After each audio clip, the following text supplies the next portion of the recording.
कर रंग बिरंग निराला, रवि के सम्मुख थिरक रही है नभ में बारिद माला। कवि कहते हैं कि आकाश में जो उदित सूर्य के सामने कभी कभी धूप के साथ वर्षा की बूंदें गिरती हैं, गिरती हुई वर्षा की लड़ियां नृत्य करती हुई के समान प्रतीत होती है। इससे क्षण प्रतिक्षण प्रकृति का रंग बिरंगा नवीन और अद्भुत रूप परिलक्षित होता है। नीचे नील समुद्र मनोहर, ऊपर नील गगन है। घन पर बैठ बीच में विचरू, यही चाहता मन है। नीचे मन को मुग्ध कर लेने वाला अथाह जल राशि की नीलिमा से लसित सागर शोभायमान है, तो ऊपर अनंत विस्तारित नीलांबर। ऐसे अनुपम प्रकृति की सुषमा को निहारता दुष्टों, दुनिया के कष्टों दुखों से विरक्त पथिक का मन चाहता है कि वह किसी मेघ पर बैठकर इन दोनों के मध्य विचरण करे। रत्नाकर गर्जन करता है, मलिया नील बहता है, हरदम यह हौसला हृदय में प्रिय भरा रहता है। अपनी ऊंची ऊंची लहरों के साथ गर्जना कर रहा है, जो मलय पर्वत से आने वाली चंदन की खुशबू से युक्त शीतल वायु प्रवाहित है। पथिक प्रकृति को संबोधित करते हुए कहता है कि प्रिय, इस विशाल विस्तृत महिमा में रत्नाकर के घर के कोने कोने में लहरों पर बैठूं फिरूं जी भर के। कि प्रिय, इस अनुपम मनोहर तुम्हारे रूप को देखकर उल्लासित मेरा मन चाहता है कि वह इन ऊंची ऊंची लहरों पर बैठकर अनंत विशाल और विस्तृत महिमा से युक्त समुद्र के कोने कोने में विचरण करे। मतलब कवि आकाश में उदित सूर्य के जब धूप निकली रहती है और हल्की हल्की बूंदे वर्षा होती है, उस समय का वर्णन कर रहे हैं कि गिरती हुई जो वर्षा की लड़ियां हैं और नृत्य करती हुई के समान, वह जब देखो तो ऐसा लगता है नृत्य करती हुई धरा पर गिर रही है और नृत्य कर रही है। इससे क्षण प्रतिक्षण प्रकृति का रंग बिरंगा नवीन और अद्भुत रूप परिलक्षित होता है। नीचे मन को मुग्ध कर लेने वाला जो अथाह जल राशि की नीलिमा से लसित क्या है, सागर शोभायमान हो रहा है, तो ऊपर अनंत विस्तारित नीलांबर भी शोभा दे रहा है। ऐसे अनुपम प्रकृति की सुषमा को निहारता दुनिया के कष्टों दुखों से विरक्त पथिक का मन चाहता है कि वह किसी मेघ पर बैठकर इन दोनों के मध्य विचरण करे।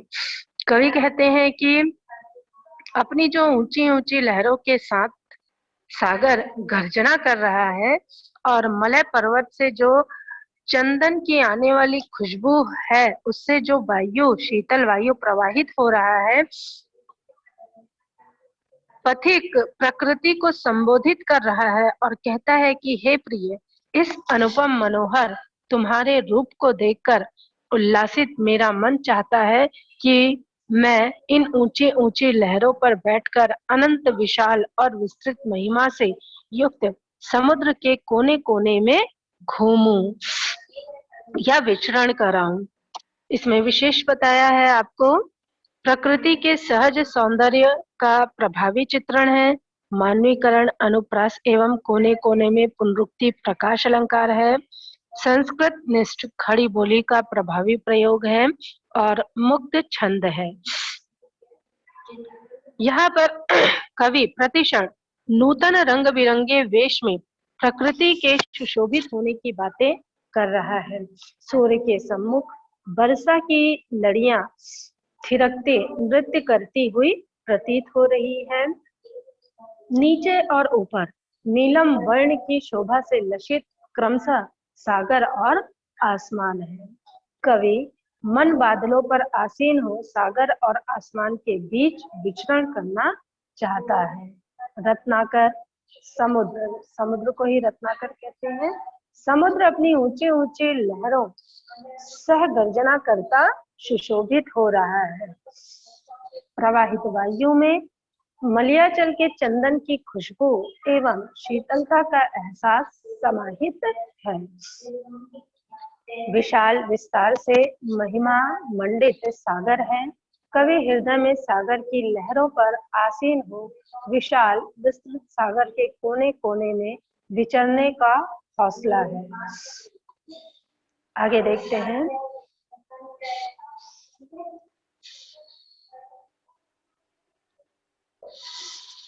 निकल रहा है जल निधि तल पर दिनकर बिंब अधूरा, कमला के कंचन मंदिर का मानो कांत कंगूरा।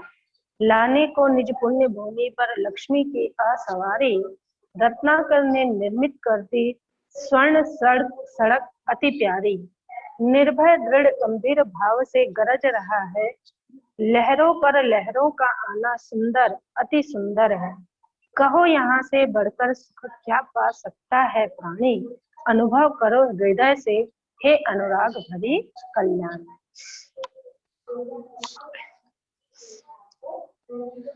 पथिक जो दुखमय दुनिया से विरक्त प्रकृति के सौंदर्य पर मुग्ध होकर वहीं बसना चाहता है, पथिक को प्रकृति की अद्भुत छवि से सहज प्रेम को कवि ने यहाँ प्रकाशित किया है। निकल रहा है जलनिधि तल पर दिनकर बिंब अधूरा, कमला के कंचन मंदिर का मानो कांत कंगूरा।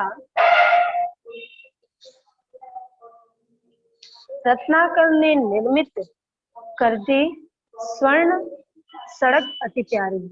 तो कवि प्रातःकालीन सूर्योदय के सौंदर्य का वर्णन करते हुए कह रहे हैं कि पथिक को समुद्र की सतह पर अर्ध गोलाकार सूर्य मंडल अपूर्व छवि सा दृष्टिगोचर होता है। उसे ऐसा प्रतीत होता है मानो सूर्य बिंब समुद्र से निकल रहा हो अथवा लक्ष्मी के ऐश्वर्य भवन के गुंबद के स्वर्णिम कांति सुशोभित हो रहा हो।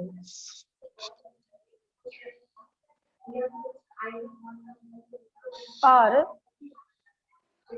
प्रातःकालीन समुद्र सतह से अर्धवृत्ताकार छवि लिए उदित होते सूर्य की स्वर्णमयी कांति से परिपूर्ण किरणों की कांति समुद्र तल तक सुदूर तक परिलक्षित होती है। निर्भय दृढ़ गंभीर भाव से गरज रहा सागर है, लहरों पर लहरों का आना सुंदर अति सुंदर है। कहो यहाँ से बढ़कर सुख क्या पा सकता है प्राणी, अनुभव करो हृदय से हे अनुराग भरी कल्याणी।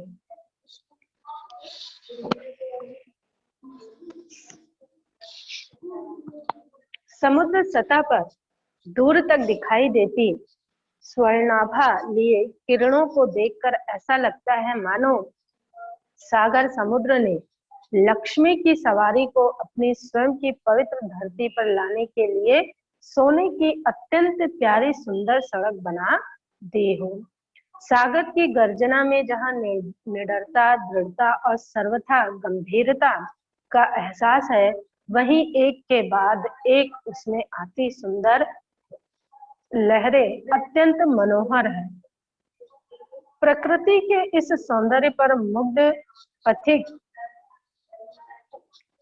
अपनी प्रिया को संबोधित करते हुए कहता है कि हे प्रेममयी मंगल कारिणी प्रिय, इस अप्रतिम प्रकृति के सौंदर्य से बढ़कर क्या किसी प्राणी को अन्यत्र सुख मिल सकता है। जरा हृदय से इस शोभा के आनंद का अनुभव करके देखो। इस सौंदर्य का कोई मुकाबला नहीं है। पथिक जो है प्रातःकालीन सूर्योदय के सौंदर्य में डूबा है और पथिक को समुद्र की सतह पर जो अर्ध गोलाकार सूर्य मंडल अपूर्व छवि के साथ दृष्टिगोचर होता है, उससे ऐसा प्रतीत होता है कि मानो सूर्य बिंब समुद्र से निकल रहा हो। जब सूर्य का बिंब सागर पे पड़ता है तो ऐसा लगता है कि सागर के अंदर से सूर्य का उदय हो रहा है। और लक्ष्मी के ऐश्वर्य भवन के गुंबद की स्वर्णिम कांति सम सुशोभित हो रहा है। जब प्रातःकालीन समुद्र सतह से अर्धवृत्ताकार छवि लिए उदित होते सूर्य की स्वर्णमय कांति से परिपूर्ण किरणों की कांति समुद्र तल पर सुदूर तक परिलक्षित होती है, तो जो समुद्र सतह पर दूर तक दिखाई देती स्वर्णाभा लिए किरणों को देखकर ऐसा लगता है जैसे सागर ने लक्ष्मी की जो सवारी को अपनी स्वयं की पवित्र धरती पर लाने के लिए सोने की अत्यंत प्यारी सुंदर सड़क बना दी है।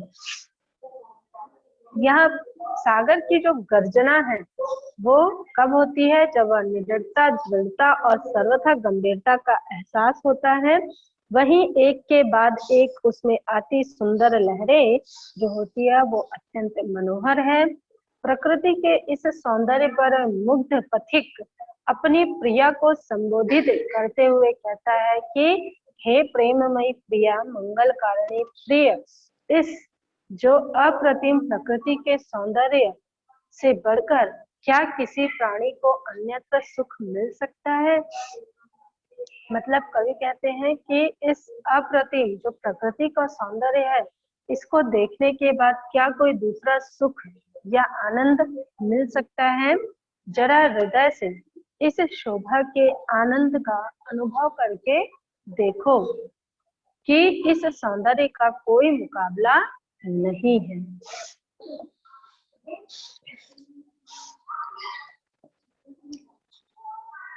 विशेष बता रहे हैं यहाँ पर कि कवि ने सूर्योदय की छवि का अनुपम चित्रण किया है। कवि प्रकृति, सौंदर्य, प्रेम में प्रिया, प्रेम से बढ़कर मनोहरता बताता है। कविता की अलंकारिक शैली, मानवीकरण, उत्प्रेक्षा, प्रश्न एवं अनुप्रास की सुंदर छटा मनोहारिणी है। संस्कृत निष्ठ, प्रवाहमयी,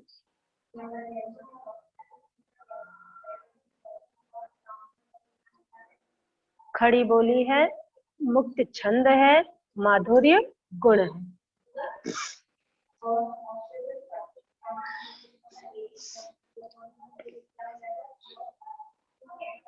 जो जल निधि की सतह से उदित होते प्रातःकालीन अर्ध सूर्य बिंब झांकता हुआ प्रतीत होता है और कमला के कंचन मंदिर के अंगूरा सम उदित होता समुद्र सतह पर अर्धवृत्ताकार दिनकर बिंब प्रतीत होता है। लक्ष्मी की सवारी को रत्नाकर स्वयं की पवित्र भूमि पर लाना चाहता है। रत्नाकर मतलब समुद्र।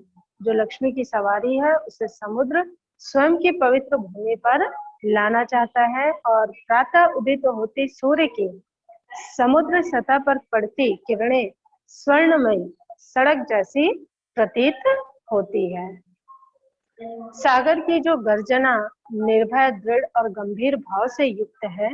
एक के बाद एक सागर में सतत उठती लहरें अत्यंत सुशोभित है।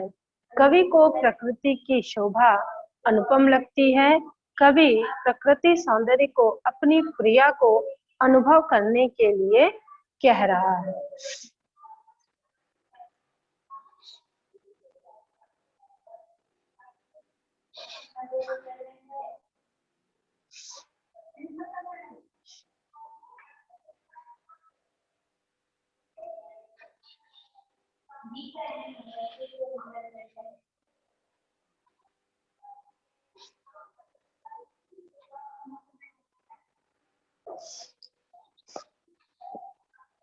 फिर आगे है, देखिए, जब गंभीर तम अर्ध निशा में जग को ढक लेता है, अंतरिक्ष की छत पर तारों को छिटका देता है, सस्मित वदन जगत का स्वामी मृदु गति से आता है, तट पर खड़ा गगन गंगा के मधुर गीत गाता है, उसमें ही विमुग्ध हो नभ में चंद्र विहंस देता है, वृक्ष विविध पत्तों पुष्पों से तन को सज लेता है, पक्षी हर्ष संभाल न सकते मुग्ध चहक उठते हैं, फूल सांस लेकर सुख के सानंद महक उठते हैं। यहाँ पर कवि कहता है कि जब गंभीरतम अर्धनिशा में जग को ढक लेता है, अंतरिक्ष की छत पर तारों को छिटका देता है, सस्मित वदन जगत का स्वामी मृदु गति से आता है, तट पर खड़ा गगन गंगा के मधुर गीत गाता है। जब गहरा अंधकार अर्धरात्रि में सारे संसार को आच्छादित कर लेता है और अंतरिक्ष रूपी छत पर टिमटिमाते तारे मानो आसमान ने बिखेर से दिए हों, तब इस सुषमा में जगत के नियंता ईश्वर की प्रसन्न वदन मुख कोमलता से युक्त मनोहर छवि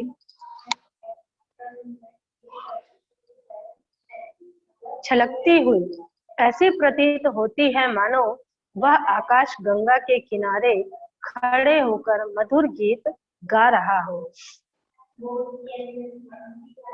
उससे ही विमुग्ध हो नभ में चंद्र विहंस देता है, वृक्ष विविध पत्तों पुष्पों से तन को सज लेता है, पक्षी हर्ष संभाल न सकते मुग्ध चहक उठते हैं, फूल सांस लेकर सुख की सानंद महक उठते हैं।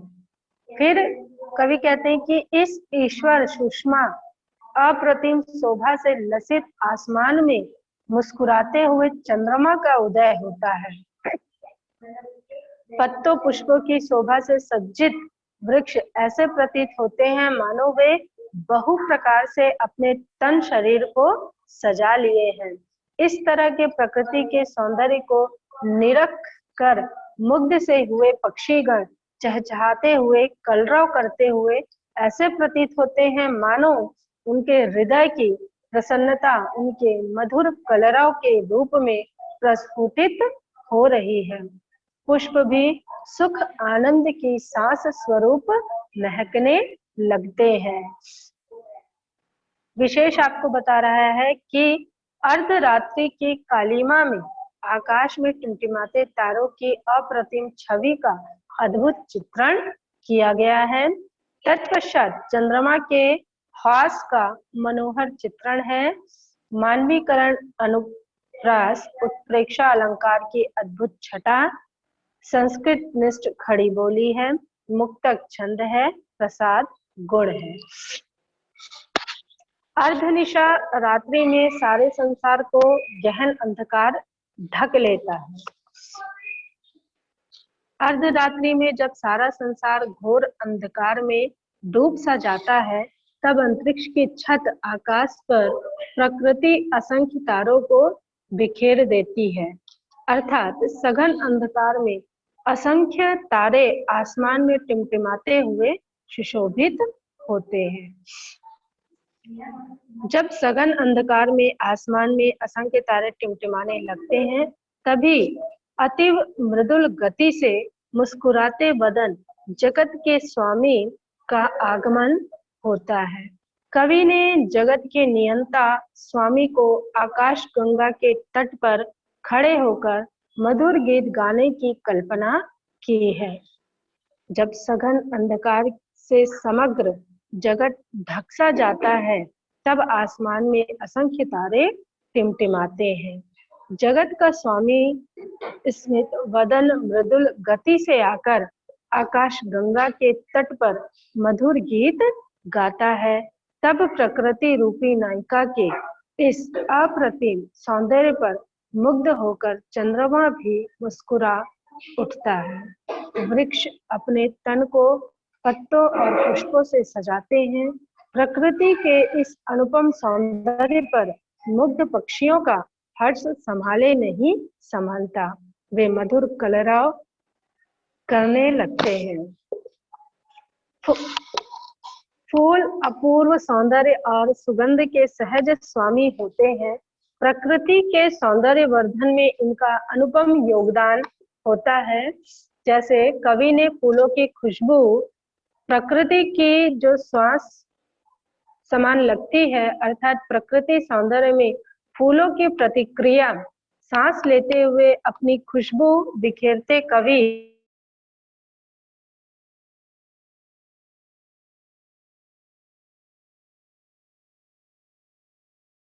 तीव्रता का एहसास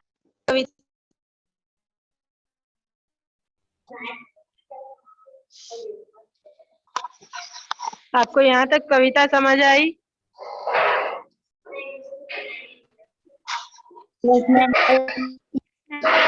ओके, तो हम बाकी जो बचा हुआ नेक्स्ट है उसे नेक्स्ट क्लास में कंप्लीट करेंगे। आप यहाँ तक पढ़ेंगे, इसे प्रिपेयर करेंगे और पढ़कर देखेंगे, समझेगा, और जो अभी तक मैंने पढ़ाया है ये कॉपी में नोट डाउन करते रहेंगे आप। ओके, और क्लास को हम यहीं पर एंड कर रहे हैं। ओके।